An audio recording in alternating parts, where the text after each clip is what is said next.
Bom dia, pessoal. Sou o Arlen, para quem não me conhece, sou casado com a Leide. É... Pois então, eu gostaria de deixar aqui meu testemunho.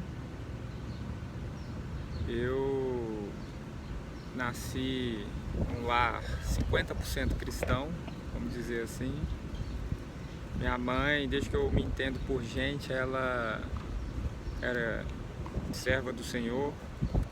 Em contrapartida, meu pai era o grande obstáculo ali do nosso lar.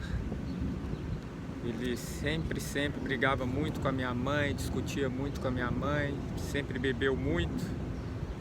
E minha mãe, com a inteligência dela ali, ia levando os filhos, né? Nós somos uma família de 5 filhos. Ela ia levando a gente à igreja, ia nos conduzindo, ia de maneira escondida do meu pai, mas quando meu pai descobria, ia lá na porta da igreja, buscava minha mãe, buscava a gente, brigava, xingava o pastor. A gente éramos pequenos, mas a gente não se incomodava com isso. Então minha mãe, diante dessa luta toda, nunca desistiu e sempre foi levando a gente para a igreja. Mas eu sempre fui atleta, sempre joguei tênis, sempre fiz muitos esportes. E com 16 anos eu tive uma oportunidade de morar fora do meu lar, fora da minha casa, como atleta, e fui para a cidade de Mariana. Eu sou natural de Belo Horizonte e tive a oportunidade de ir para uma cidade de Mariana. Quem conhece um pouco de Minas Gerais sabe que Mariana e Ouro Preto, aquela região, são, por ser cidades históricas, cidades que têm muitas universidades, então é uma cidade muito festiva. Sempre tem festas, datas comemorativas.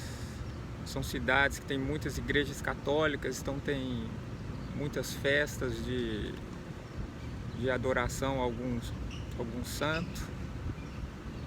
E eu fui morar nessa cidade, mas o que é interessante, o que vale a pena deixar registrado sobre o amor de Deus na minha vida é que era uma cidade muito festiva. Eu era jovem, tinha 16 anos, mas ali Deus sempre falava comigo. Impressionante como a graça de Deus já me alcançava desde sempre, porque eu nunca deixei de ir às festas com os amigos, aos eventos, pois eu era adolescente, tinha 16 anos, não tinha um compromisso com a igreja, mas eu sempre comentava isso, falava assim, olha, eu tinha meio que um jargão, falava assim, ó, o meu cérebro mandou, então não faz. Isso é muito interessante, porque normalmente meus amigos queriam fazer alguma coisa e eu pensava assim, meu cérebro pediu para eu não fazer, então não vou fazer porque vai dar algum problema.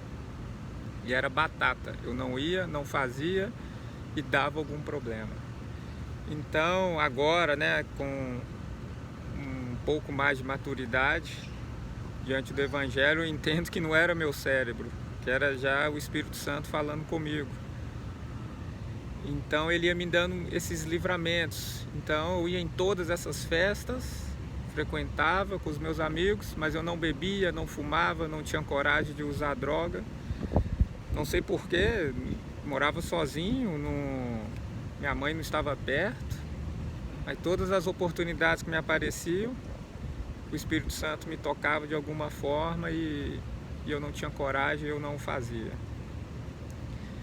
Então, eu sou um pouquinho ruim com as datas assim, mas eu tive uma segunda oportunidade, agora como treinador, no ano mais ou menos de 98, 99, e eu me mudei dessa cidade de Mariana e fui para a cidade de Sete Lagoas, que foi a cidade que eu fiquei até antes de me mudar aqui para Miami. E ali Deus me presenteou, eu comecei a dar aulas, comecei a dar treino, e com o tempo eu conheci uma família que eles eram presbiterianos, a família da Silvia. E um dia eu terminei o treino com o filho dela e ela me convidou para ir numa célula. Eu estava saindo, eu estava sem carro, eu tinha pedido uma carona para ela. Na verdade, naquela época eu não tinha carro, eu tinha moto, eu estava sem moto.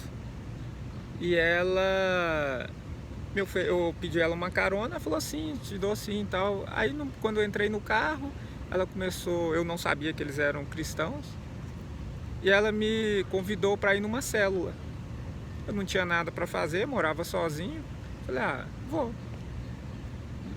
Aí fui lá na célula e gostei muito, muito, muito, muito. Era o mesmo sistema das células daqui, né? Que as pessoas fazem um lanche, conversa. E eu me identifiquei muito, achei muito legal e fui mais algumas outras vezes. E ela, usada pelo Espírito Santo, também não colocou pressão, não falou nada e me fez um convite para ir à igreja, que era uma igreja presbiteriana. Eu fui a essa igreja e também me identifiquei, gostei, mas fiquei ali como visitante alguns domingos ou outros. E como atleta e como treinador, quase sempre, todos os finais de semana, nós temos algum evento para fazer. Então eu ficava lá mais como visitante, ia uma vez, ia outra, e me achava confortável ali. Eu me sentia melhor do que...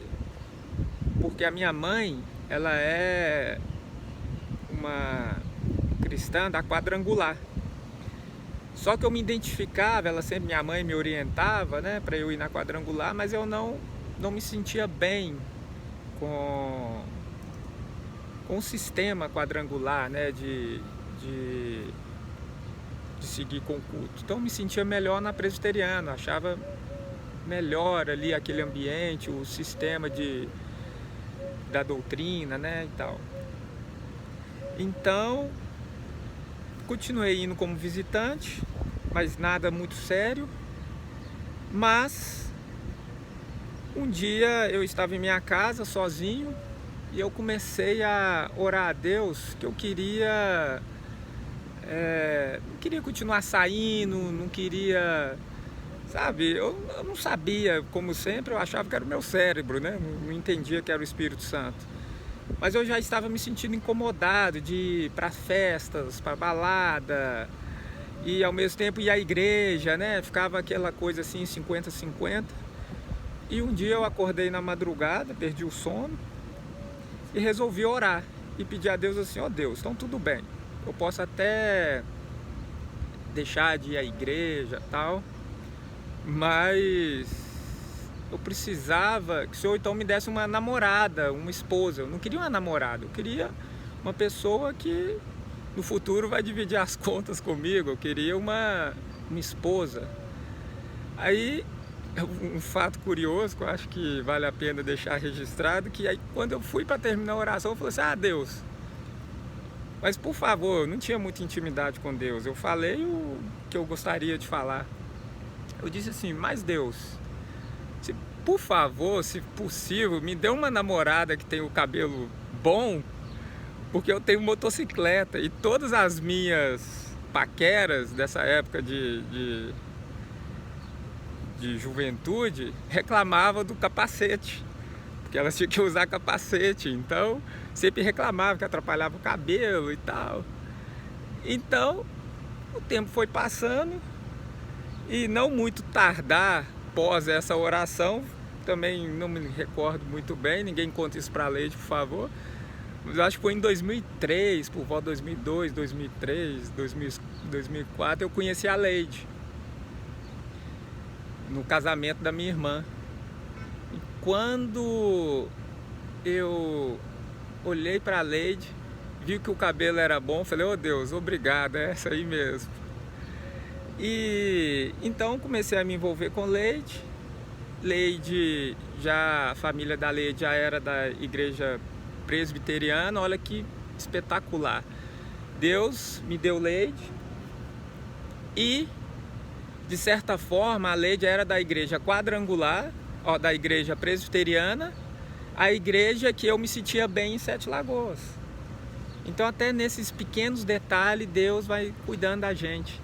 E Ele usou a sabedoria com Leide, que Leide nunca me forçou a nada, a ir à igreja, ela nunca me falava isso. Só que como eu queria, né, mais ou menos vigiar e tal, eu ia com Leide sempre, né? Ela nunca me forçou aí, tipo assim, você quer namorar comigo? Então você tem que ir à igreja. Ela nunca falou isso, essa frase nunca saiu dela. Mas eu ia, falei assim, olha, eu ia com ela, primeiro para vigiar, lógico, mas eu ia, e isso Deus foi entrando no meu coração. Eu ia vendo que Leide era sempre envolvida com a igreja, estava sempre em algum ministério, quase sempre com as crianças, ou com os jovens, e aquilo foi me agradando. Eu fui me adaptando e resolvi fazer o discipulado. Fiz o discipulado em Sete Lagoas com o senhor Silas, um senhor espetacular, que Deus usou muito na minha vida. E eu fiz minha profissão de fé, que é o batismo, né? Considerado assim, o batismo da igreja presbiteriana. Mas, com toda a minha ignorância, eu não sentia ali, eu não sei te falar assim, exatamente se foi ali que eu fui batizado. Então os anos foram passando, eu me casei com Leide, mas nós continuamos frequentando a igreja, tudo certinho lá de Sete Lagoas, porque eu me casei com Leide. Leide nessa época morava em Betim, aí ela foi para, que é uma cidade próxima de Belo Horizonte, e Leide foi para Sete Lagoas. Mas em 2010 eu tive um problema muito sério, e eu fui numa serra que tem em Sete Lagoas, um entardecer, e pela primeira vez pude rasgar meu coração de forma que eu nunca tinha feito antes, e conversei com Deus, e ali eu senti que Deus realmente me ouviu, estava ali sentadinho do meu lado. É um lugar muito bonito, eu estava num descampado assim, um lugar muito bonito, e Deus realmente sentou ali do meu lado, me colocou no colo e falou comigo. Meus problemas estavam nas mãos dele. E nesse mesmo ano, Deus começou a agir na minha vida de uma maneira sobrenatural, e eu tive um segundo encontro com ele através do presbítero Emanuel, no acampamento, junto com a Igreja Oitava de Belo Horizonte. E Deus o usou de maneira que só quem tem essa experiência sabe como é. Eu acho que nesse ano de 2010 foi onde eu tive a minha conversão, né, verdadeira diante de Deus. E de lá para cá, minha vida está sempre pautada nas mãos de Deus. Eu passei a entender o que é ter temor de Deus, o que é ser amado por Deus. Passei a entender melhor o porquê do sacrifício de Jesus na cruz. E minha vida desde então, eu não consigo dar nenhum passo sem antes colocar essas atitudes diante dele. Tá certo que a gente faz vários tropeços, temos as nossas dificuldades, necessitamos da graça dele, como o pastor Nery fala, porque é muito difícil você viver neste mundo e ao mesmo tempo seguir a Deus. Eu não sei se é exatamente assim que a gente tem que pensar, mas é assim que eu penso. Então a gente tem que matar o velho homem todos os dias, mesmo diante dessas duas experiências espetaculares com Deus. Sempre tem batalha, não falo batalha do mundo, né? Eu falo batalha espiritual mesmo, com você mesmo. Você sempre diante de uma possibilidade de pecar e tem que buscar a Deus para não o fazer. E por essa entrega total a Deus é que eu me encontro aqui hoje em Miami, porque Deus me mandou e nós ouvimos a voz de Deus mais uma vez. Então é isso, um pequeno relato. Tem muita coisa ainda que eu gostaria de falar, mas que nós possamos a cada dia entender o amor de Deus por nós, porque Ele cuida da gente em todos os sentidos, em todo o tempo, basta a gente crer. Um abraço para todos e que Deus abençoe o dia de vocês.